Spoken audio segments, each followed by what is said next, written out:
All right, everyone, welcome to the Dealmakers. It's a podcast where we break down some of the biggest moves in real estate and the minds behind them. Our guest today is Ryan Brassel. Ryan, thanks welcome, for having me. So Ryan's a principal at Rosso Commercial Real Estate Services, industry leader, expert in commercial real estate deals across Maryland and beyond. Done a shitload in his career. And you tell me if how many deals have you done? What's the volume amount? That's a good question. I guess on the average, anywhere 50 to 60 deals a year. That's incredible. And you've been doing this for a long time. About 13 years now. Jesus. So you've been recognized as a 40 under 40 candidate. You've gotten a ton of high stakes deals, and you're in tune with the market trends and what it takes to be a true deal maker in the commercial real estate space. So I want to talk about that in a little bit, but I want the backstory first, man. Sure. All right. So you grew up here. Yep. All right. Tell me about it. Crownsville, born and raised, basically. All right. Kind of grew up off General's Highway there, and ended up, unlike my brother, went to a Baltimore school. I decided to stay local and went to Severn, or started at Indian Creek, and then that was pre-high school days and the old campus, as we call it, and then went on to Severn for high school, and then had the opportunity to play Division I lacrosse at Fairfield University. Hell yeah, let's go Stags! Yeah, that's right. What was Severn like when you were there? It was great. A lot of friends. I felt like, everyone, at least, it depends on the class, right? I feel like that's any high school. We had a really close class. We were all really good friends, whether we played lacrosse together or soccer together or not, right? That's one of the benefits of a small school. I had Yeah. Jameson in here yesterday, St. Mary's, same thing. It's like very small student population. 94 kids in my class. Yeah, it was small. I think it's over 100 now because they have that capability because they've added buildings and expanded and done some things. And certainly wish I had those turf fields back in the day. They are quite nice, man. Yeah, they are quite nice. And that bouncer gets a lot closer to where you want it to go. So you played lacrosse, you played soccer. Yeah. Any of that stuff shaped the way that you... It's funny. I'd say my real love was soccer, actually. Really? Yeah. Okay. And, we grew up in Maryland. It's lacrosse. I had a stick in my hand at a very young age. Oh, yeah. I had an older brother to follow around. If you ever saw the home video that we made for my brother when he first started playing lacrosse, it was pretty comical. He had a hockey knee pads, Ryan lacrosse pads that were like twice the size for him. That's right. Huge gloves, the old box helmet. Wearing like sneakers, high tops. Yep. And it's just like I still have that image in my head of him standing there getting ready to go to Navy lacrosse camp. Okay. And who would have thought he would have gone on to Gilman and played at Cornell under Dave Beltramala and Jeff Tambroni. Damn. Yeah. Damn. Yeah. So he did well. So I had to follow in his footsteps, and but he played football. He was a little bigger than me. I grew up having a love for soccer. We had a good core group. That never really, we kind of had a club team, but it really wasn't a club back in the day, right? Right. We were kind of the Sandlot kids, and we held our own. Actually, a little story, we played in Holland when we were 10 years old. No kidding. Yeah. Damn. And we represented Team USA under age 11. Damn.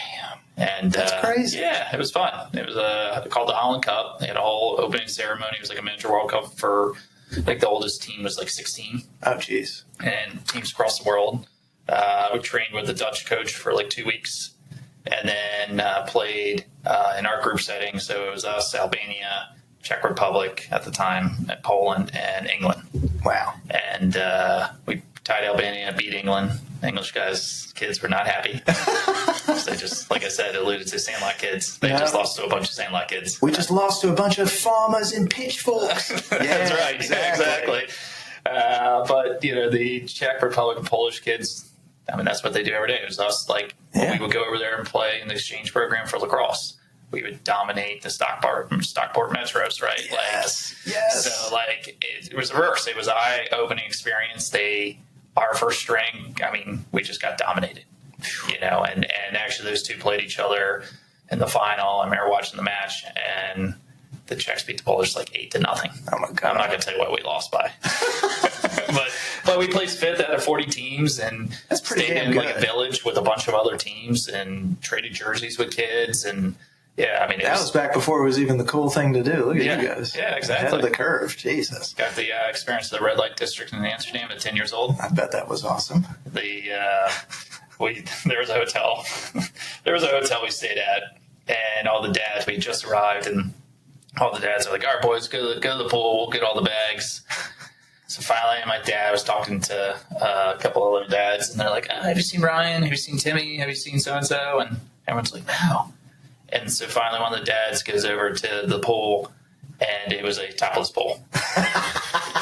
And so we were all standing at the pool's edge and hadn't gotten in the pool, and there was like 12 of us just staring across the pool. That's right. Yeah. Being creepy little 10-year-old boys. It was a total eye-wide experience for a 10-year-old kid going, what is going on here? You're like, why doesn't happen back home. What? No, this does not happen back home. This Right. is crazy. I love this. So. Any part of you that is like, damn, I wish I would have stuck with soccer? So it's funny. I had these conversations with my dad. Unfortunately, my mom's not around anymore, so I can't do that. But, with my dad, it's one of those things where he regrets it. Like, he's like, I wish I pushed you in that direction. Was I good enough to go D1 or something? I have no idea. I was good. Played 4 years of varsity, in high school, and team captain and all those things, won championship, and it was all pretty damn good. Yeah, it was great, and I don't know what my cap was, right? Yeah. Maybe I was just a D3 soccer player, but who knows? But it was something I just enjoyed, right? I never stressed about it. I just loved it. And having an opportunity to play a Division I sport in general and lacrosse is fantastic. Yeah, right? Fairfield's pretty damn good. Yeah, they're having a good year this year. Yeah. I have to say, the last time they were, a record like that was my freshman year. Yeah. And we played Denver at that time, it was Great West Conference, which doesn't exist anymore. That does not exist anymore now. Yeah, it was a very strange conference because it was us, Air Force, Denver, Notre Dame. I'm trying to think of one or two others, but we won in and played Duke the first round down in Durham, and that was the year before the whole Duke thing happened. Oh God! So you had like Baby Danowski and all those guys. It was an unreal team. Wow! I mean, we got smoked, but it was a cool experience. Good, yeah, that team was so good. So good. So bring me to the Fairfield days. Yeah. What's that like stepping on campus for the first time? It's unique. I mean, you're kind of in New England, right? Yeah. So totally different scenery. You got the Fairfield Beach, Long Island Sound, which is cool. I'd say you could really only get used out of it like 3 months of the year, maybe 4. Freshman year, you're typical in the dorms, kind of bug eye walking around trying to figure out college. But there's a good regiment to, lacrosse, right? So it's like, all right, kind of keeps you intact, focused. You're up early, 4:30, 5 a.m., getting ready to work out, go to class, try not to fall asleep, come back. Maybe if you can catch a nap, great. Otherwise you're back at it studying and, getting through your books and so forth. And, after the first couple of months, looking back, like you get the hang of it, right? Yeah. And then it's kind of like, all right, I got this. Sophomore year, you're still in dorms. And then junior year, they actually kind of have townhomes kind of on the upper end of campus. Okay. So usually junior year, there's a lot of your system. You get like townhomes, or if you're really lucky, you get a beach house. Oh, damn. So beach house is not cheap though. At least on campus, you're not paying for it. Yeah. So we had a bunch of us good buddies live together, and actually it was lacrosse and non-lacrosse guys actually, which was fun because it's like you get it, you live, breathe lacrosse every day, and it's sometimes I just want a mental break and not have to talk about practice or whatever. And then going into senior year, we got a house on the Sound. I think there was like 8 of us. In like a 2-bedroom? Yeah, exactly. Well, it was funny. It had, I guess, Connecticut state law, like you got to have like 2 front doors, like because the number like non-family to live in a house or in a rental So there was 2 addresses, and there was like 4 and 4 was the max, but it was all interconnected. Oh, wow. Yes, it was, I guess, the workaround. Man. But, the houses are awesome. I mean, some of the houses on the point, we actually prefer to be a little away from the point. So that way we didn't have to host parties. We could just crash other people's houses. There you go. That's a smart way. But, all the houses had different names. Some appropriate to say, some not. But, there was one called the Reach Around. Okay. Girls do. Ours was just the Frozen Shamrock. The Frozen Shamrock. Yeah. So damn. You guys still text about it? We do. Yeah. We actually had an incident. God, what was that? Junior year? No, had to be sophomore year. That's when the whole Duke thing would happen. Oh yeah. We had a little incident that happened prior to Duke. Some kids were kicked off the team, and 2 weeks later, and they were actually talking about canceling the season at that point. Oh my God. Yeah, but it didn't hit the news like Duke did, right? It wasn't that extreme, but it was enough to probably go off of. It would, in this day and age, I'm sure it would have been canceled. Oh, I'm sure this day and age, anything that is like a whiff of nefarious activity, it's like, Totally. kill it now, cancel it. Man. So where were most of the kids coming from that played at Fairfield? There was a couple Maryland kids. We were talking earlier. It's a couple Cover Hall. Yeah. Trying to think. Bolus, Gonzaga, John Carroll. Oh, yeah. Roommate of mine, Matt Scanlon. And then trying to think, but majority. We actually had a couple of Midwest kids. Oh, really? And a Florida kid. Okay. And then New York. Yeah, the New Yorkers. Yeah. You get those strong islands. So when you're in school, what'd you study in school? So it was marketing management. Okay. In the business school. Okay. A lot of the guys either kind of went the finance route. I've always, was interested in the marketing side of things. I remember doing my senior project on Under Armour when they first came out with their shoes. Shit. Okay. Yeah. That's cool. Yeah. So it was fun. Now, when you were in school, did you have any idea that you would get into real estate? Towards the end of senior year, trying to figure it out, right? Interviewing, I was interviewing with companies that had great marketing. And, kind of like when I was getting closer to a job or whatever, I was like, do I want to be in Jamaica, New York? No. With Target? No. And I was trying to figure out, I was dating someone at the time and she was a year below me on the women's lacrosse team. And so it was just like, all right, what am I doing here? Ended up kind of followed in my brother's footsteps because I actually thought about the commercial real estate route. I have an uncle who's in the business, works for Sparrow National Nation Shore, called Miller, SVN Miller. Yep. They're out of Salisbury. Yep. He's been around forever, doing it forever. And he put me, basically it was 2008, right? Yep. Recession. He's Ryan, if you want to live in your parents' basement for the next 5 years. I said, hell no, I'm not doing that. So I said, I'll come back to you. So I ended up going to work for the E&J Gallo Winery. My brother had worked for them for, I guess, 6-7 years at that point. Okay. So I kind of followed in and trying to figure out where I was going to go. Never thought I'd land in Detroit, Michigan. Oh my God, you were in Detroit? Yep. From Holy 2008 cow. to 2012. Jeez Louise. Yeah. All right. What's life like in Detroit? Well, recession started. The big three crashed, right? Yeah. There was a lot of unease. Yeah. And Detroit, it was a good experience. It was good to get away. I was an East Coast kid, right? Yeah. Stayed on the East Coast for school. Went to a place where I knew no one. That takes courage, man. Yeah. I don't know that I would have the balls to do that. That takes a lot of courage. It was tough. The group that I worked for at the time was called J. Lewis Cooper Wholesalers. So what Gallo did was they basically they have these partnerships with wholesalers across the U.S. and say, look, we're giving you a kid out of college, well-educated.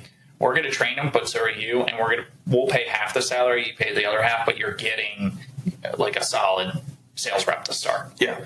He's not going to be here probably 4 years from now, but for the time being, you're going to have a, solid person you can rely on for whatever territory. So your job, you're going to different liquor stores and vendors to try and sell them. So there was on and off premise. I had off premise, which was like at the time. So out there you had Myers, as they would say, even though it's for Meyer. They have the silent S out there. Kroger's, which is just Kroger to my mind. But so it was Meyer, Kroger, Walmart, CVS, Rite Aid at the time. Yeah. And then you had kind of other little ancillary, businesses or chains, so to speak. So I was on the chain retail side of things. And in the beginning, it was great. I mean, it was kind of, you were selling, you were getting into these stores. So you had a team of 5 or 6 reps. Yep. Some reps you shared, you had a partner with. So your brand counts were half and half. And then you had your own stores to get credit for those case sales. And then you had a sales manager, so to speak, and then you had a division manager above that. Okay. At the distributor level, and we had a good crew.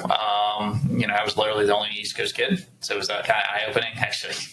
So first time I'm meeting everyone, division manager was a Gallo guy.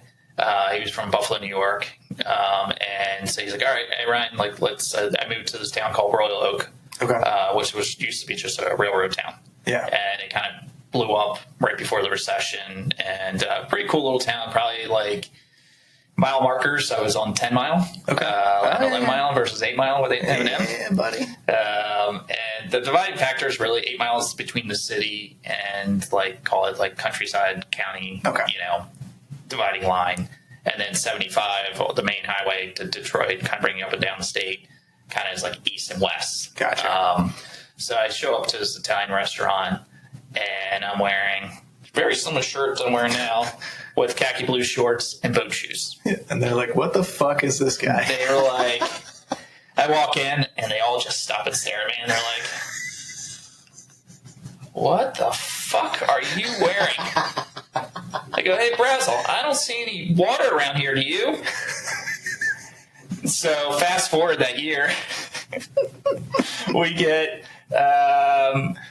some bonuses, right? We had some case goals at the end of from suppliers and so forth, and that was the key. It was I got to sell so many different brands. Yeah, it wasn't just Gallo, so which was unique. Sometimes you go work for a distributor and you're selling just Gallo brands. Okay, so I got to understand the industry and different suppliers, and it was a really cool experience. So fast forward, there was a mall out there called Somerset Collection, really high-end mall. And believe it or not, Detroit, that area, Royal Oak, and then north, you had Grosse Pointe, which Clint Eastwood had his Gran Torino movie that was being filmed when I moved in. Nice. So I saw Clint walking around town. Oh, that's cool. Yeah, and but you had Bloomfield Hills, West Bloomfield, Birmingham. Yep. That's all the new money Detroit. Okay. Very high end. If I wanted to go find Matt Stafford at the time, I'd just go over to Birmingham. Gotcha. Or some of those guys lived in my town. Okay. I would see them out in bars. Oh, that's wild. Yeah. All right. And everyone was like, oh, cool, Matt Stafford. It wasn't a thing. But yeah, so fast forward, we go to the Somerset Collection Mall at the Nordstrom's up there, and what's there? Sperry wrap. And 4 of the guys that are with me go, hey, I think I'm gonna get some Sperry's. And I'm like, wow, okay. And they were like, I was like, if they ain't calling the kettle black, I was like, what the hell, guys? I was like, you gave me all this crap a year ago, and now you're getting them? I was like, I told you they're comfortable. You don't have to be on a boat to wear them. Mm-hmm. So I guess I was a trendsetter. And that's, I would call it that. This was the beginning of trend setting. But yeah. So, yeah, I lived there for almost 5 years. Worked my way up, saw different territories, had the high-end territories, and on my way out, I was south of Detroit. That was a different experience. Oh, yeah. And at that time, I was a sales manager. Okay. But they kind of knew Gallo was moving me on, and they're like, all right, Ryan, we need help down here. So had a group down there, and, I wasn't selling the high-end wines anymore. It was more box wine. Yeah. But it was cool, and then actually the job moved me back to Montgomery County. No kidding. Yeah. Okay. And I kind of had said I wanted to move back to the East Coast because a lot of my buddies also had moved on to different parts of the country. Gotcha. That I kind of started with. We had a really solid crew in Detroit. We all got along, even though we came from different backgrounds, but it was pretty cool. That's nice. Yeah. So it was good. good experience. All of my buddies and probably some of yours too. Like when you graduate, you went New York, Boston, DC. Yeah. Oh yeah. That was like the one anomaly. One anomaly. Well, guys, I'm in Detroit now, so if you guys want to come visit, and they're like, no. Well, actually, yeah. God bless my wife because we were dating while I was out there, and she lived in DC. And no kidding. Yeah, we did over a year-long distance relationship. How'd you guys meet? So we've small town Annapolis. So it always comes back to Annapolis. Kill me for saying this, but a couple years older than me. But she, so her brother and I went to high school together. Actually, he was at Severn with me, and that's probably too much information. But his wife and I were like brother sister growing up. Yeah. And her older sister and I were in the same class, but we were all like a year apart. Put it that way. So we'd known each other a long time, and Patrick, my brother-in-law, two sisters, actually, the oldest sister went to Fairfield, small world, and then married Will from Gilman, and my brother went to Gilman with him, so it's all intertwined. Oh my God, everybody knows everybody. Yeah, so Kelly and I, actually hit it off at my brother-in-law's wife, her sister's wedding. Okay. So we hadn't seen each other in a while. Actually, randomly ran into our brother Jimmy's in New York City. Oh. Yeah, and that local establishment, and over New Year's one year, and I was still living in Michigan at the time, and it was early on, and, she was dating someone at that time I wasn't. And then we hit it off at the wedding and then kind of kept in touch and then started dating, and God bless her for making the trek out to Detroit, because there were times where I tried to take her home. There'd be a snowstorm, and to the airport, and guess you're gonna have to stay with me for a little bit longer. Yeah. So, and unfortunately, the job brought me back to the area. Yeah.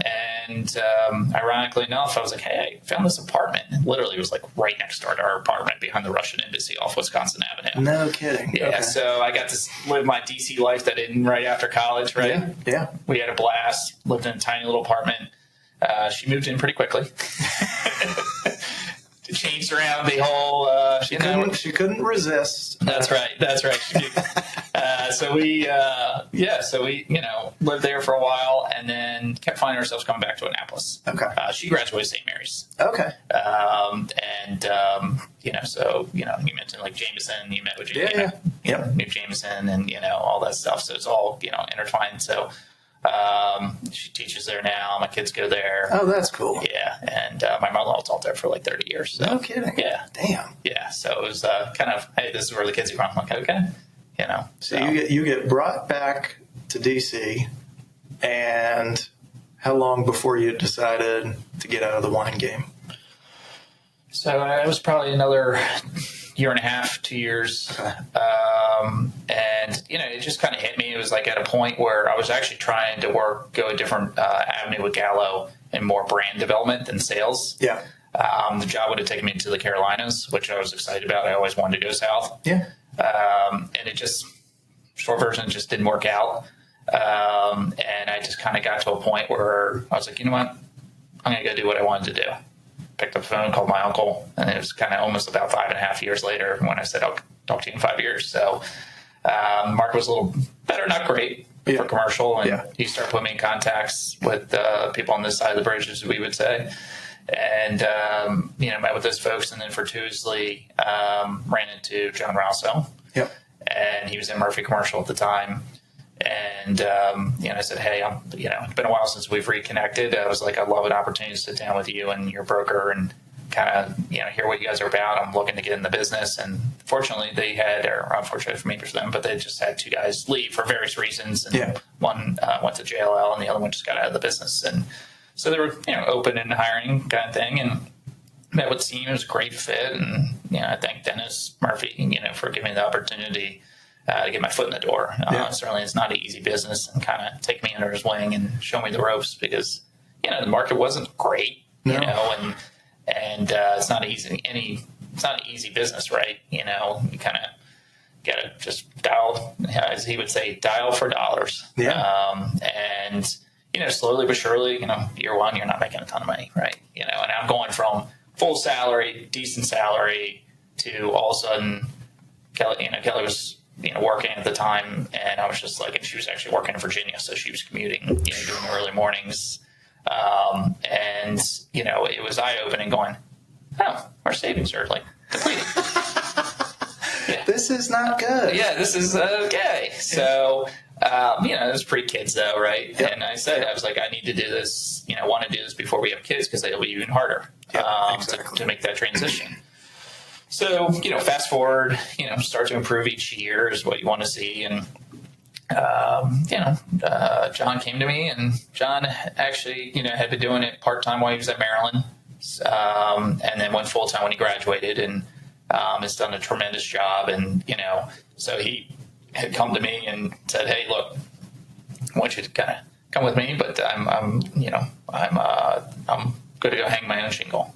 And I said, oh, okay. Came out and talked to Kelly. I was like, well, I didn't expect it now, but, and she said, well, what do you think you're going to do? And I said, well, I got to follow him. Yeah. I said, he's young and like-minded like I am and hungry and has done a fantastic job and has a great reputation. And I said, I just don't know where, my role is when he's gone and here at my current firm. And I was like, so I, had to break the news a couple months later. And just kind of, I was like, and we had one on the way. Savannah was on the way. And I was like, I had to jump ship, because I knew if I didn't, I was going to kick myself. And I wanted to be kind of one of the first people in the door with John. Yeah. And, so that Rosso kind of started around kind of like end of 2016, 2017. Okay.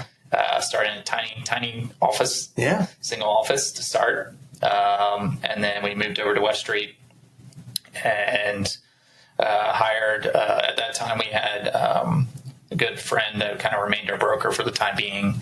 And then we had Gene Parker come in as our broker. World of knowledge. Wears multiple hats. We're lucky to have him.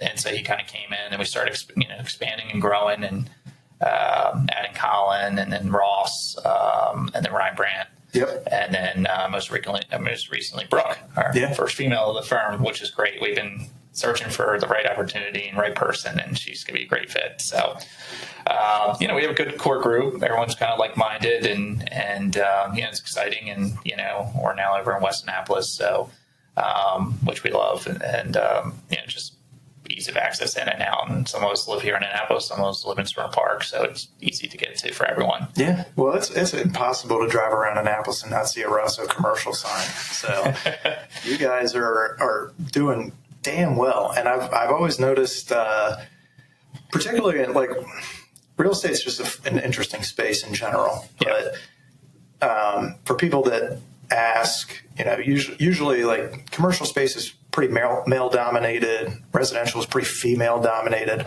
So they'll ask, what's the difference between residential and commercial? I said, it takes a lot longer to get going in commercial than it does in residential. And residential is just a lot of little projects that you can string together. There's a quicker turnaround in most cases, not all, but most. Right. Commercial is a totally different animal. Yeah. Walk me through those first few years and what that's like. It's tough. First of all, when you're green in the business and getting in, it's a totally different language, right? When I got my license, it's kind of crazy, but I went the residential route, right? I went to a Longa down in Waldorf, oddly enough, or I guess it was common, but I thought it was odd at the time. Out of 30 some students in the class, I was the only one going commercial. Yeah. And I remember the instructor just being like, all right, well, just listen to what I'm saying and learn enough, but you can throw it out the window because what you're going to learn and do is totally different. Yeah. And so my broker said the same. He's like, Ryan, you're going to learn by doing here. Yep. Right. Yep. So, and I did. And it is a totally different animal. John and I joke, and the others in the firm, we don't want to touch residential, because we don't play in that sandbox. Right. And it's just different. That's different. There's all these changes now to residential, and I can't even begin to where to start, and it's but on our side, it takes a long time to get deals done. It really does. And if a deal does go by quickly, you're like, huh, where's the shoe going to drop? Yeah, right. And sometimes it does. And then it's like, yep, and there it is, Yep. But, and each, whether it's a sale or a lease, especially now with the market the way it is on the leasing side of things, not so much retail. Retail's still high demand, very competitive. you're really trying to look for clients that, are new opportunities, because let's just say you're working, to give you an example, like a nail operator, right? Yeah. And they got multiple units. You're out looking for new retail development, not existing, because most existing retail centers already have a nail salon, right? Or some exclusively you can't go in. A lot of food users out there, really cool brands that, fortunate enough we're able to work with personally, myself, or just as a firm. And I think that side of the business is, thank God we're in that side of the business right now. Because the office side of the world, it's tough. Yeah. And you've got buildings that are 50% vacant. You got tenants that are a little skittish and what they want to do, kind of unsure. And I get it, with everything that's going on in today's world and the market and politics, not to get into that, but people are a little hesitant, and kind of reserved, or they're downsizing. What do you forecast for that? Do you think that with the Doge stuff and making people come into the office, do you think that's going to translate to the corporate world getting back in? Yeah, hopefully. I mean, some of these bigger corporates, my brother works for Johnson & Johnson, and, even 2 years ago, they were like, all right, we're putting our foot down. You guys got to come in at least 3 days a week. Right. Otherwise, you're fired. That's what he said. He's like, and for my brother, it didn't matter to him, Yeah. But, for others, he said there were people that loved working remotely, and they didn't want to come back. And, so the J&J is like, all right, well, that made it easy for us. You're out. Well, our hope with that was like, all right, well, maybe we're going to see this influx of inventory from people that are like, oh, I can't work from home now? Well, then I guess I got to sell and move closer. Or some people like, shit, we have so many like government contractors and government employees just being, so close to DC that we were thinking, all right, well, maybe this is, maybe it's a good thing. Maybe it'll solve some of our inventory crisis that we're having. And so far, no. Yeah. It's not happening. Maybe it comes down the pike later, but it's tough out there. It is. Usually we'll constantly, we want to be educated just like yourself on the market, right? What's going on? And we had a landlord ask us one time, like, well, what is going on? And we were talking about a specific set period of time. And, when COVID hit, obviously the world stopped, right? Yeah. And then, 21, 22, people were kind of getting back to work and wanted to be back at work. And everything was kind of starting to trend up again. Not great, but it was heading back in the right direction. But I feel like now that we've gotten in a couple of years removed from COVID, there's almost a worse effect. And I think, the office side of things, it's people are watching their bottom line. Yeah. So your class kind of B, C offices are pretty actually well leased for the most part. Very little vacancy to some extent, depending on where you're looking at the market. But Class A is struggling. What's a Class A? Is that like your premium office buildings? Yeah, premium, grand lobby. Okay. Usually elevator served. The aesthetics, are higher end. Yep. Maybe they're a lead building, energy. Yep. So there's a combination of things that go into that, and that's where tenants we're seeing either on renewals they're a little hesitant to make any kind of decision, or we're saying, you know what, we don't need that space anymore. We're going to give you back 3,000 square feet. We want to remain because it's a pain to move, but oh, by the way, I want you to reduce our rent by $5 a foot. Yeah. And so, we're good luck convincing the owners that that's and it's becoming real. There's buildings certainly out there that, maybe an owner, you hear about it. I feel like it started in San Francisco and DC, the bigger cities, right? And you had these stories of landlords over leveraging themselves, and then their building's now 50% full, and they're just basically handing it back to the lender, going, "Hey, here you go." Yeah.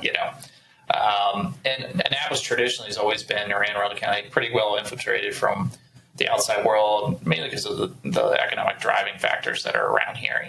You got the West County area.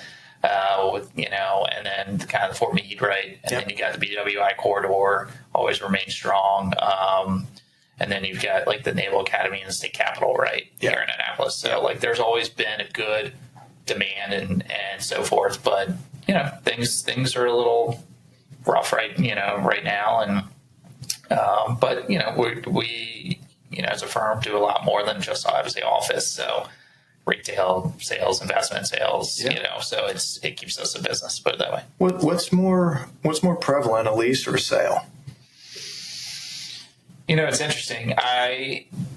So traditionally it's been, call it 60% leases, 40% sales, roughly, right? This year, I feel like it's maybe 50-50, if not flipped. The script's flipped a little bit. A lot more sales, a lot more opportunity for owner user or decent investments for folks. Is that investors offloading stuff that's not performing, or just case by case? A lot of these generational. Okay. They're getting in their mid 70s, early 80s, and they're saying, "I'm done." Yeah. Or I want to pay off this loan and hold on to this asset over here for some time and just kind of be done with the day to day and scale back here. So a lot of these clients we're getting an opportunity to work with. We've worked with for a long time, and they were just at a point where they're saying, "All right, we're going to sell off some of these assets," because maybe part of it is also their kids don't want to have any interest in it, right? And they don't want to deal with it.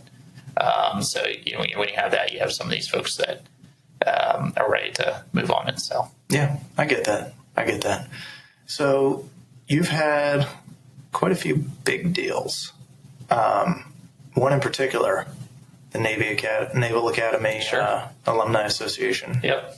All right, walk me through that sale. How do you guys get it? How do you work through that? Yeah, so they did it, actually it was probably one of the cooler experiences I've ever been a part of. And I say that because just their systems and processes, you're dealing with Navy guys, right? Yeah. So, we had a Zoom call, and you have the Admiral on there because he's on the board, and, various, obviously, other alumni and with various backgrounds. And, they interviewed 3 firms. And, we felt like, came away with it saying, hey, if we don't get this, great, we can learn from it. But we felt like we did a pretty good job. So it was a pretty intense interview. Yeah. More so than maybe the norm, right? Really trying to, and it was great because it pushed us to that next level where we wanted to be in terms of our marketing and like presentations, right? And it just made us think outside the box. How do we really impress these guys? Obviously, we did and got awarded the listing. Really cool process. It was interesting to, when we got into it, having not just the press, because it was out there, everyone knew about it. The history of the properties, learning those was really cool. Understanding that Ogle Hall was like the first governor's mansion with Samuel Ogle. No kidding. Yeah. Damn. Yeah. And you feel, you walk in, even though it was used as offices for the last 50 years, you could feel that this was a residence at some point in time. Yeah. Not so much the carriage house, but and then you had the 49 house next where most of the offices were. But there was, and then you had all these Naval Academy weddings that were held there. There was a bar, full kitchen downstairs, like very cool stuff. It's a cool place, man. Yeah, very cool place. And going through our system and processes, we had 8 offers. Jeez Louise. Yeah, and a range, right? So we said, all right, we're going to go back to the top 4 or 5 and say, all right, give us your best and final, give them some guidance. And eventually chose a group that ended up buying in, and then we actually represented them again. Yeah. And sold it again. Yeah. It's not often you can say you sell a property twice like that. No. What was their original intention when they bought it? They were going to do a B&B, okay, which they did do special exception approval through the city. It took like 3 years. Yeah. And they had a loan, and I don't think anyone could probably anticipate it could take 3 years to do it. No. And so they were at a point where like, hey, we're not going to go down this path anymore. We got to sell. And so they came back to us and saying, hey, look, you guys know this better than anyone. Can you help us? Bam. So, and then through that process, actually, the bad news for them was that everyone knew what they paid for it. Right. And it's now sat for the past 3 years with no improvements. Right. So they weren't going to get the value of it. So we had a couple of offers out there that were low ball offers, and it didn't, come to find out where they were on their financing side of things. There was or the debt. It didn't make sense to sell at that price. So oddly enough, in the zoning code, you can do single family residence. And I was like, well, why don't we try this? Yep. They were a little reluctant because they just didn't want it in the press again like it was last time. Yeah.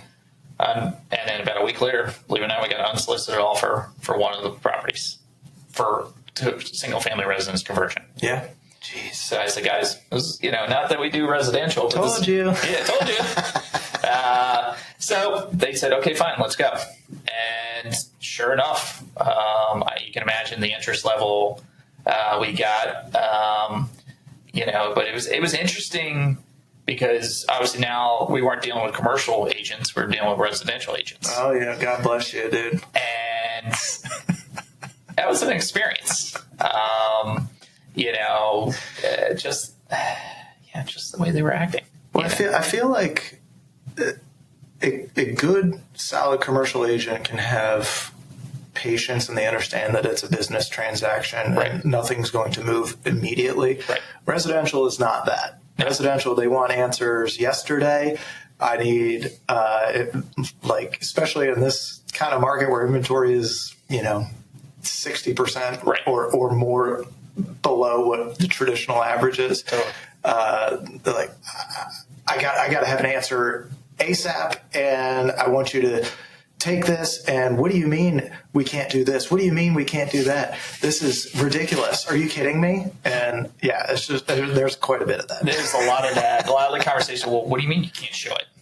And I'm like, listen, it's a historic property. The owners, there's materials in there that are owned actually still they were donated by to borrow, because at one point they were going to do a museum as part of it. Okay. And so there's a lot of artifacts in there. And so I said, you have to understand, one of us has to be there. And it's unusual. I'm happy to meet you on a weekend. I really am. But, I'm at my brother's Ironman in Cambridge or brother-in-law, excuse me. And, my other colleagues are out of town.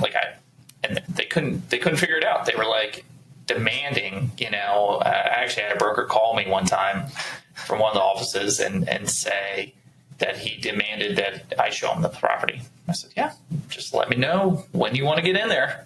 Well, I'm going away for 10 days. I'm like, okay, well, great. Let me know when you get back. He, we ended up going under contract anyways with someone. So, he obviously never got in. It was to your point, it was interesting.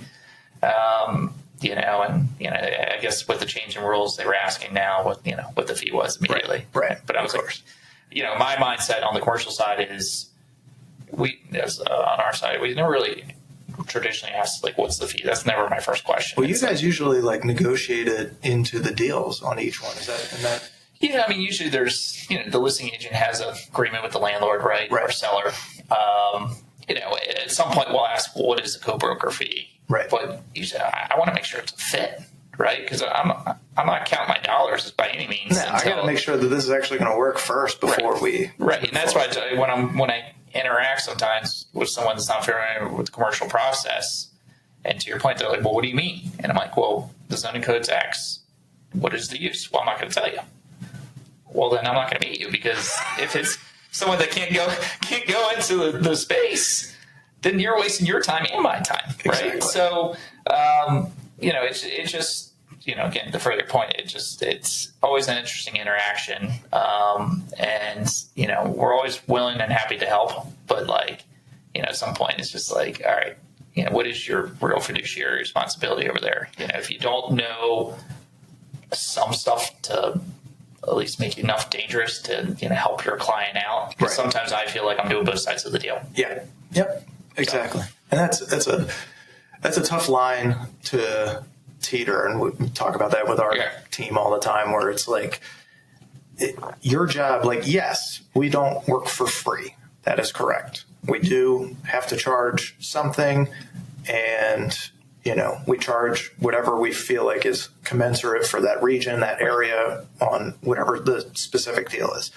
But how do you maintain that fiduciary responsibility, which means I'm doing exactly what my client wants and what is in their best interest, not mine. Right. That's where having that sales relationship can get a little murky sometimes, because you'll see agents, and I don't know if you see it as much in commercial, but you certainly see it in residential, where it's when the first question that they ask is, are you compensating? It's yes. We want this to go to a buyer that is ready, willing, and able. Right. And the best way to do that is to compensate for a buyer's agent.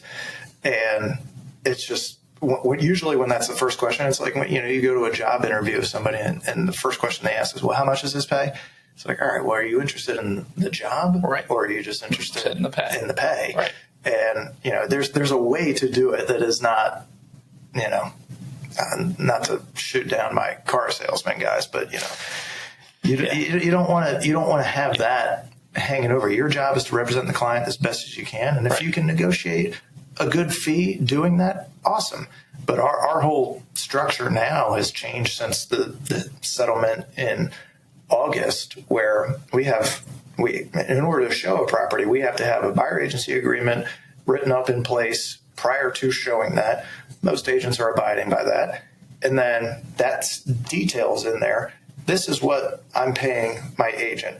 99% of the time, that fee is going to get covered by the seller. But in the instance that it's not, we've got to let you know as your broker, hey, they're only going to compensate X amount. So you would have to bring Y to the table. Are you still comfortable doing that? Right. And that's just being honest and authentic and straightforward. And I think part of the reason that got implemented in the beginning was, as part of the settlement, was that there's just too many instances, and not necessarily around Maryland, but across the country, where that was just not transparent for people. And that's something that some judge somewhere decided, all right, we need to make this a thing for people now. But it's a tough thing doing that. Bring me to the Ski Haus. Yeah. All right. Tell me about that deal. Yeah. I mean, that was around shortly after COVID. Longtime family that owned it. Funny, they had a bar upstairs. Oh, really? Non-alcoholic bar, preference. Okay. That was kind of like the remind me of like the Club H2O in Ocean City back in the day. I mean, it was interesting. I'm like, what is this doing up here? This is so like 1980s, maybe 90s if you give it, But yeah, it was like the bar for like the neighborhood kids to like hang out at. There was arcade machines. No pool. kidding. Yeah. Damn. Yeah. Okay. So it was like the hot spot. It was the hangout back in the day. The parents that owned it, they had, I guess the husband actually had passed away, sadly, when we were starting to work our way through selling it. The daughters were involved in the property as well. And, it was a tough one, right? Because, your access there isn't great. Right. And, it used to be back in the day, Route 50, you could just pull off to the side of the road and pull into the Ski Haus, or anglers across the other way, or the McDonald's, right? Yep. And then 50, they put up the guardrails, and now they've completed it by shutting off where, like, fence a deck is right before the bridge. Like, you can't access that anymore unless you go off the exit, right? So it makes it harder, right? You really, good news is they've been around a while. There was still a demand, and everyone knew them, right? We ended up selling to kind of a broker I wasn't familiar with, kind of out of the market, and his clients that ultimately I think they were going to try to do some sort of like restaurant deli, a couple different concepts. To be honest, I don't know what they're doing with it right now, because you drive by now and Ski Haus has moved. They sold the business, and they're now on Bestgate Road. And, it was a challenging one for sure. It wasn't easy.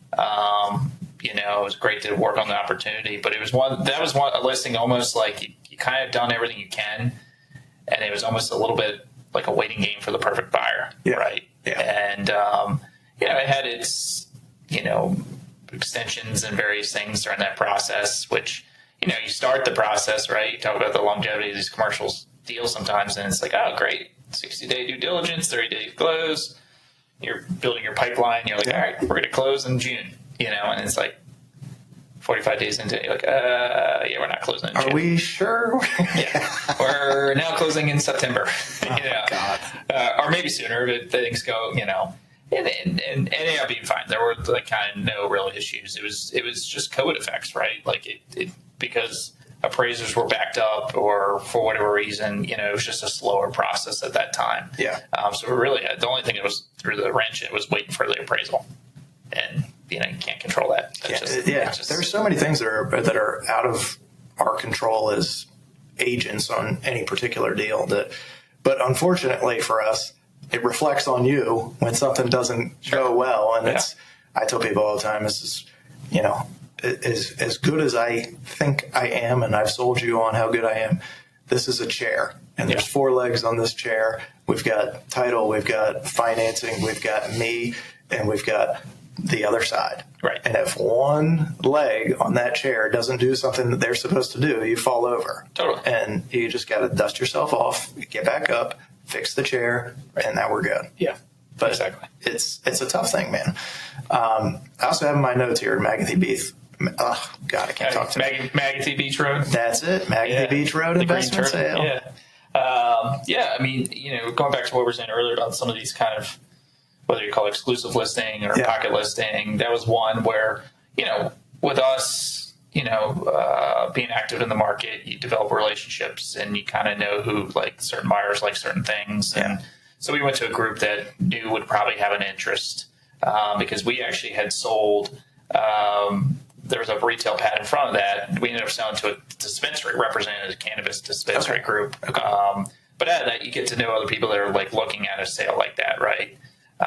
There's certainly been a lot more cannabis dispensaries. What are the restrictions on that? They've lessened now. Okay. I mean, federally, like, you can't still, there's banks that still can't do loans. Right. Or if from a lease side, although landlords are okay with the use, they physically can't lease to you per their mortgage. Interesting. Yeah. Okay. So that's how the business, But there are banks, and I feel like it's, because back then it was even harder because you had so many requirements and conditions to open. You can't be within a mile of another one. You can't be within to a school or residence or lot line to lot line. Like, there was all discrepancies, and that one worked out actually because at the time there was or still is, but there was a Montessori school like down the road. Well, it went to court, right? And we were for a special exception hearing. And they won because, the Montessori school stood up and said, hey, like, we don't want this here. And mind you, it was kind of tucked away down here, and they're over here fronting, Route 100. But point being, it was nearby, and they didn't want it. Yeah. Well, judge said, well, according to the state law, you're actually not a school. You're a daycare. So, by definition. So, even though they, so it was something I had learned, too, because I figured they kind of fall under the school category. Right. So it was interesting. They were awarded the approval. And so, but the Green Turtle, that was just one where it was unique. And, we knew the guys at Green Turtle who had the franchise and, good operators. And we just had extended their term. So, like, another year's, I think it was like 10 years worth of term. And so that was the time to sell it. And the developer of that site, we had sold off his medical building next door. We had sold off that, what used to be like a Hardee's, and it was a Mexican place. And I think that location for a drive-through concept was a little tough because there's so much more else around there. There are options and had the visibility, and that really didn't. So, like, dispensary is kind of like, you're going to find the dispensary, right? Oh, it's a destination. Yeah. So it worked for that use. But yeah, we sold to a group, and it was pretty quick closing, not a whole lot to it. It's just one of those things, just building those relationships and being in the market, and, and also, like, remembering those people that, because out of that, a lot of times, we just sold something in Sterner Park, and, you develop a lot of calls, a lot of personal, development and relationships. And it's like, I'm going to remember that guy. Even though he didn't buy it, he may want to buy this next thing. Right. So it's just keeping that log of those buyers, right? And taking the time to do it. Smart agent does. You got to, What you've touched on some of this stuff already, but what are some of the biggest trends that you're seeing in the commercial space right now? Yeah, I guess you go by asset class, right? Industrial, still it's hard to find, in terms of for clients, whether it's, flex office kind of storage product, industrial product, especially on the smaller side. Yeah. When I say smaller, like, call it less than like 3,000 square feet for someone. It's just hard to find. Okay. Because a lot of bays are built out that way to some extent, but it's just, and then some of these sellers also at this point in time want a high price per square foot. And it's just kind of hard to justify because some of the comps that have sold, it's like you look at it and you're like, hey, buddy, like, And so we're like, fine, I'll just sit on it. You're only as good as your comps, because how many people are buying these cash? Right. Not many. Not many. A lot of them are leveraging. So, but there's still a demand for industrial. But, when we talk to some of the other brokers, especially the guys who do a lot in like Baltimore City and there where you've got a lot more industrial, they're busy, certainly. But they said, we've had to do some price cuts. And so, 2 years ago, it was like kind of like the residential rule in 2020, right? Like I felt like those guys were just busy and doing deals and, getting top dollar or top dollar for leases and so forth. Yeah. So there's definitely been, it seems like somewhat of a slowdown to some extent, but still busy and active. Office, as we touched on, it's struggling. I mean, we're trying to sell 2 assets right now that are, like I said, like 50-60% vacant. Yeah. And they're big buildings. And, it's like, what do you do with them? How do you continue to push it out to the market so it's not stale? Put it at a price that's reasonable, because you can't do it on a cap rate because it just doesn't pencil, right? What do you see as like a solution for that office stuff? At the end of the day, it's probably a conversion of some sort if the zoning allows for it. We had a couple groups, look at this one building off Defense Highway we've been trying to sell for some time now. And, we've had close offers, just couldn't bridge that gap, unfortunately. And, buyer was like, it's only worth X. And seller was like, well, I'm not coming down to that. And it's like, in hindsight, maybe they should have taken the deal, that was several months ago. But, that was an owner user. I mean, it's either finding that owner user who can use a good chunk of that space, and then feel like they can expand, or there's room for growth. And there's some other in-place leases there that bring some cash flow. But, if you're looking at, we get calls all the time from investors, and, I'm like, you're not going to like the cap rate, Yeah. And they're like, well, what do you mean? I want to look at this. I'm like, well, here's the deal, and I really be upfront with them. So, and they're like, oh yeah, you're right. All right, never mind. Yeah. Yeah.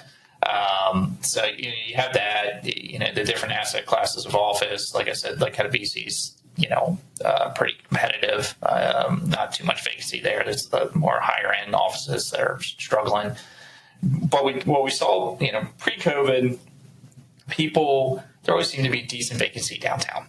Part was like parking and so forth. Yep. And Parking's always been a bitch downtown. Yeah, exactly. So what COVID did was basically force people to kind of reset their minds to some extent and say, we want to be back in the office, but in order for us to attract younger talent, we need to be near things. Right. And walking distance. So like we would run into folks, whether we were working on the tenant rep side or being on the landlord side, and these spaces were starting to lease up all of a sudden. And it was partly because people wanted to be in a town that had, hey, I can walk out and I can go get lunch, I can go shop here, I can do this, or entertain clients pretty easily. Yeah. They didn't worry so much about the parking. They figured it out.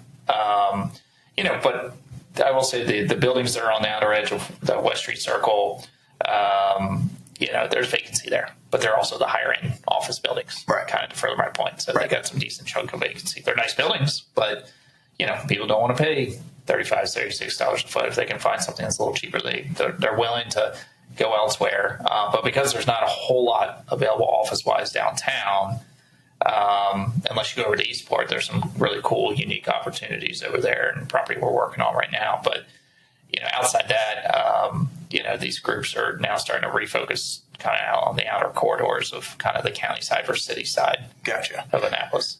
You mentioned some of the retail spaces at the beginning of the conversation. Yeah. What's the most popular stuff? Is it restaurant concepts? Is it food? Yeah, okay. Food is definitely number one by far.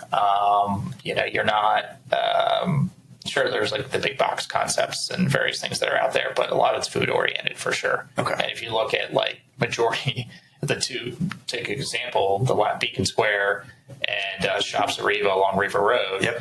We joke now that corridor is becoming Wisconsin Avenue. Dude, yes, I was going to say that. It's crazy. It's nuts, and but it's needed, and part of what's also needed is multifamily, right? So I'm happy to see that the county's been working to get some density here. Downtown needs density in order to support these businesses, right? And that's why you're seeing some of these buildings that are being bought downtown, they're being converted to residential to some capacity if they can do it. Yeah. And that means maybe keeping the first floor office retail, but then putting in a couple apartments above if they can. Because, part of it is with office, especially now, some of these buildings aren't ADA compliant naturally, right? So a lot of businesses, for insurance purposes, or clients or customers come in, they need elevator access or first floor or something, and these buildings don't have it. So what do? You either wait around for the perfect office tenant, but what's the longevity there? Or do you convert it to residential? So we've had clients do that, and they may have a vacancy, but it's gone quick once that comes up. And some of these guys or gals have gotten really creative on how to build out some of these spaces and maximize the amount of units they can get in. But yeah, the retail, I mean, the back on the Brever Road properties, I mean, if you look at them, they're all food for the most part. Well, we do need a better food scene. I'll be honest with you. And Annapolis is okay, but areas like Severna Park, me and my buddies talk about it all the time. It's like, what a great place to live. But if we could just have a better food scene there, it would be one of the best places. Oh, it's lacking. We say it's 10 years behind Charleston. Yes. And we're involved in some of these food concepts to some extent, and you start to see COVID's helped that too, because you had DC operators, people that weren't really going to consider Annapolis, and all of a sudden they're here, right? Yeah. So there's still a small handful that we frequent, to be honest, but I feel like it is getting better. And right now we're marketing another building that's owned by the Annapolis Capital Partners, and they've been doing a great job reinvesting in the city and trying to bring concepts, and not only with their B&Bs, but some like Fort Church, which is the old Coldwell Banker building, and we're looking for a marquee restaurant there, and we've been talking to operators for it outside of Annapolis, right? Like we're targeting DC operators or New York, or people with concepts that would be, and we've gotten close to a couple groups. I think part of the issue a little bit is Napa is a little unproven. Yeah. And I had one guy ask me, well, what famous chefs do you have here? And I was like, that's, how do I answer that one? And I think, but, and the other thing is, because you have smaller institutional owners of these buildings, a lot of these guys aren't required to report sales. So it's very hard, because these guys want to know, well, what are the other restaurants doing? Unless you have like a personal relationship, it's hard to get some of these numbers. Sometimes we're able to get them, and share, hey, X is doing this amount per year, because it helps sell these guys and say, okay, I think I can do X then. Yeah, I know we have a proven brand, proven concept, but at the end of the day, it's still a work in progress. So, if anyone knows anyone that wants a whole street corner, let me know. Well, that's one of my favorite spaces. I remember working in that office like 8, 9, 10 years ago. Yeah. It's just got so much potential to be something really special. But I'm fascinated by the restaurant scene. It's a tough business to work in, man. What's the attrition rate in restaurants? It's 80%, something like that? I mean, it's hard. I mean, my family owns Harpoon Hands and Fenwick and Brew River and Salisbury, and so I've always been around the restaurant business as a kid. My cousins run those restaurants, and my grandfather had another one on the inland Ocean City called Hannah's Marina Deck, and my brother and I both every summer would work for my uncle. Yeah, and so we kind of got to see the ins and outs, and it's a tough business. It's a grind. It's hard, man. For my cousins, come. God, I mean, really from now to, going till September or October, it's a grind every day, maybe one day off. They're successful, and that's why, but they're also on site. You got to be there 24/7. That's going to be my next question. What does it take to run a successful restaurant? You got to be there. I mean, my uncle to this day is still, whether he's watching from afar or whatever, he's watching, and he's on it, and he loves it. And, I think he loved it when we were all there, because it's at any given time between my brother and I and my other 3 cousins, one of us was at the restaurant, so, but it was fun. It was a lot of fun. It's gotta be, man. What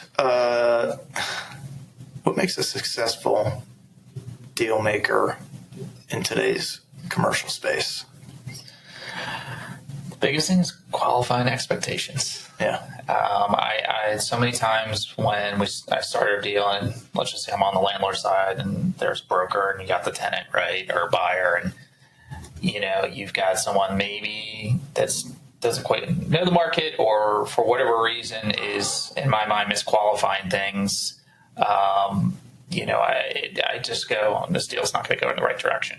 Sometimes, proves me wrong, but majority of the time, I think that's the biggest thing that's missing sometime is, just being honest upfront, but with people in the beginning, because, you withhold something, or I'm sure we all make mistakes sometimes, but like at the same time, it can backfire you, 2/3, and then you've wasted a month, 2 months of work, and it was all for nothing because maybe you should have said this in the beginning and you would have avoided that, right? Yep. So, from that standpoint, I think that's the biggest thing I would strive to anyone, even someone, like a newcomer coming in. You just want to make sure you're qualifying things accurately and correctly and not misleading.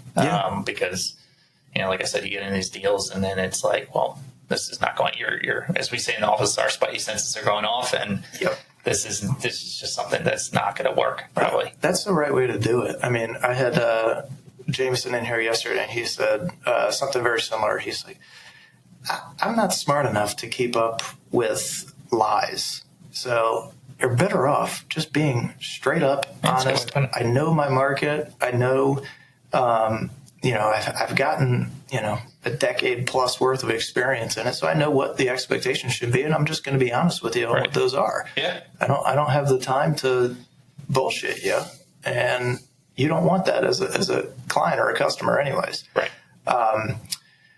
Well, talk to me about the importance of understanding both tenant and landlord motivations. Yeah, I mean, it's, in our business, a lot of times it can get tricky to some extent because, there's sometimes crossover where you've worked with a tenant for a long time, but it's your building. Yeah. Right? Yeah.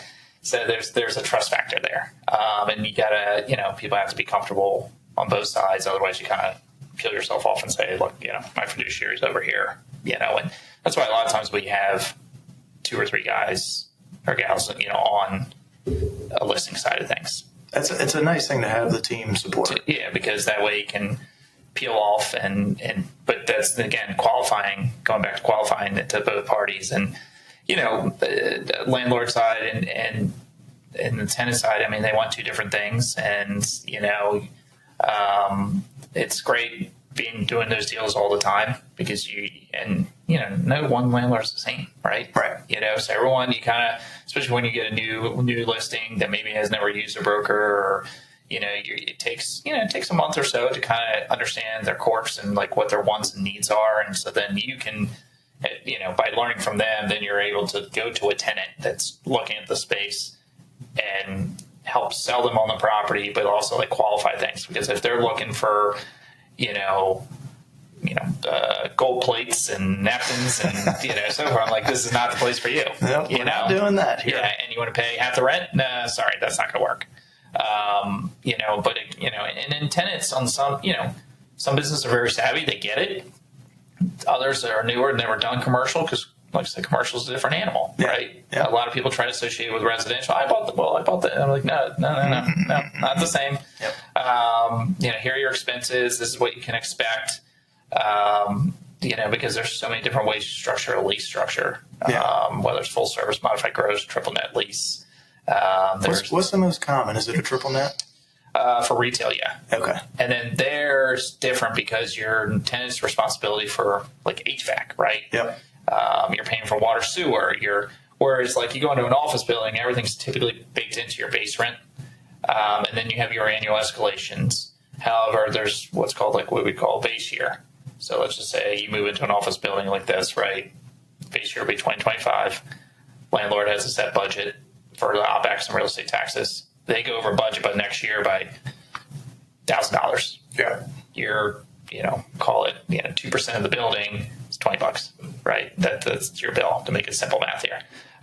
So a lot of people are trying to understand that. And actually, I'm going through a deal right now where it's been a challenge with the tenant because they're not grasping, and we're trying to help them by, do we put a cap on that? Like, we're trying to offer alternatives because we've been at lease for a while. Right. And this deal's been talking about going back to how long these things take. And it's like, all right, we're at the finish line. How do we get this broker and them to understand we're trying to do what's in their best interest here, and so that's something when we're done here I gotta go figure out. The best. Yes. What are some of the biggest red flags that you guys see? So there's definitely some uses out there. We get calls on, or emails, should say, several times a week. There's uses out there that they're just tough. The foot traffic they bring in, maybe not the right fit for the building, right? Or whoever the co-tenants are. Because I've seen that backfire. I see a landlord go, well, I just want the cash flow. And they put in a drug rehab on the first floor. Well, it's the first floor that everyone uses that entrance. You got people smoking outside, so forth. And I've learned that just early on in my career, working on a building where I was showing the turn of the building, not really thinking about who was on the first floor. And they walk in and they go, who's that? And I said, oh, this is what they do while I'm out. So from that standpoint, tell the landlord, hey, this is a little bit of a red flag for the building, right? Yeah. That's one aspect. I wouldn't even have thought about that. That's a good point. Yeah. So it's making my job harder because now it's like, this guy sees it. Who else is going to see it? Right. Yeah. And care about it. You have that kind of red flag. Other red flags are someone that just doesn't have a proven business concept. We try to always vet people's financials and especially on if it's a food use or kind of retail. Okay, what's your business plan?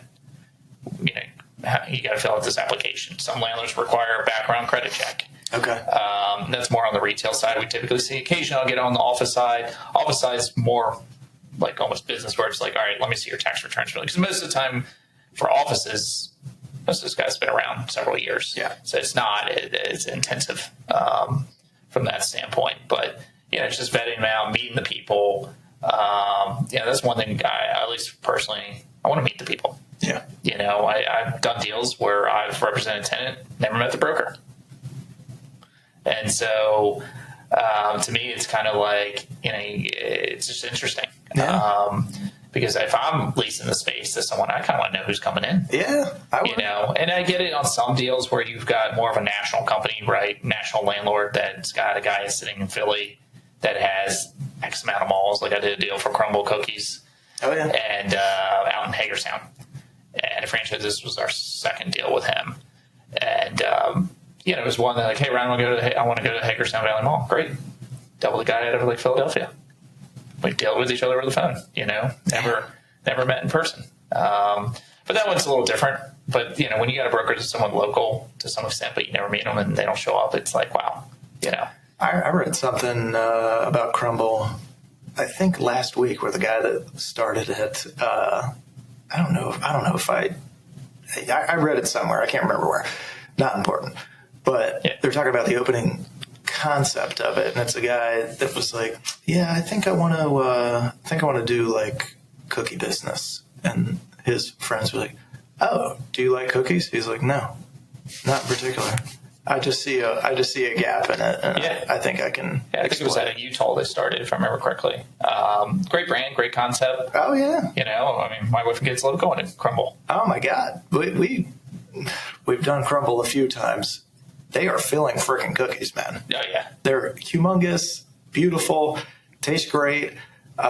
We have them here in the office. They go like freaking hotcakes. Yeah, and the only thing I compare it to back in the day when we were kids was Great American Cookie in the mall, the little kiosk, right? Yep, exactly.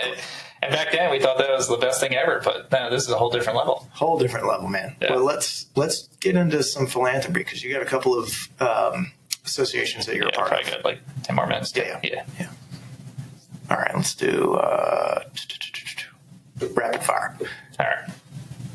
Best commercial deal you've ever worked on? Probably the Naval Academy. Probably not the highest price, generally speaking, but the ability to like sell it twice and just the uniqueness and just the whole process to go through to get there. And that's a name maker too. Yeah. Doing that. Yeah, it's a cool one. Favorite Maryland city for commercial real estate? I would just have to say around here. I mean, I know our offices are here and stuff, but it's and I say that because it's just fun to be a part of something that you're bringing to the community, especially if it's a great concept or a business that can better the community at the end of the day. Yeah. What's one deal you wish you would have closed? Trying to think. Something that you could have back. Yeah. I mean, there was one that we, fell apart, but this is when the market was kind of turmoil with lenders, unsure of where rates were going. This was like 18 months ago. Okay. An investment sale. And, unfortunately, it fell apart. Added in, this is one of the things you try to control as much as you can. And even the buyer was kind of like, I'm sorry, guys, like, lender pulled the plug. Wow. Where was it? Up at Smart Park. Okay. But I will say this. That's where we sold it. Hell yeah. All right. There you go. Yeah. So we did get an opportunity to get that one back. Biggest piece of advice for young brokers? I'd say you got to go in with just an open mind. It's not an easy business to get into, as you mentioned earlier. Like it takes some time to really get traction. And, our friendly competitor, over at Hyatt, Mr. Mullen, he once told me, and this is back when he was actually with McKinsey, and I always appreciated that advice. He said, year 2 or 3, if you can get through like 2 years, first 2 years, great. You're not doing a whole lot of like home runs, but you're doing okay. Right. You say, fast forward, if you can get to 5, maybe get some doubles, get some triples, you get a home run, maybe a grand slam, And I thought to myself, I was like, all right, at that point, I was like 3 years in, and I was like, all right, get to 5. Yeah. Get to 5, and it was good advice. I mean, because it's like, I feel like, probably the younger generation to some extent is a different mindset, right? Right. And it's so, a microwave. Yeah, they're like, I want it now, and why can't I have this done now, right? Yep. And it's like, it just doesn't work. So you got to be patient. You got to trust the process. And the first couple of years are not going to be easy. No. So I just say, it's trust the process. And if you like what you do, then stick with it, but you got to put it into work. Yeah. So that's good advice, man. So, all right, let's wrap this up. Ryan, thank you for coming in, man. Shane, I really appreciate it. Good to see you. Anybody that, gets some takeaways from this, which should be a lot of you, just make sure that you reach out. Where can people find you if they need your services? Yeah. You can, certainly find us on our website, right? rossocre.com. Obviously you can just look us up by name and find us pretty easily. Or, Ryan at rossocre.com is my email. Pretty easy. All right. Awesome. Ryan, thank you, man. I appreciate you coming in. And everybody, listen, subscribe, leave a review. It really helps us out a lot. And, look forward to seeing you guys next week. Take care.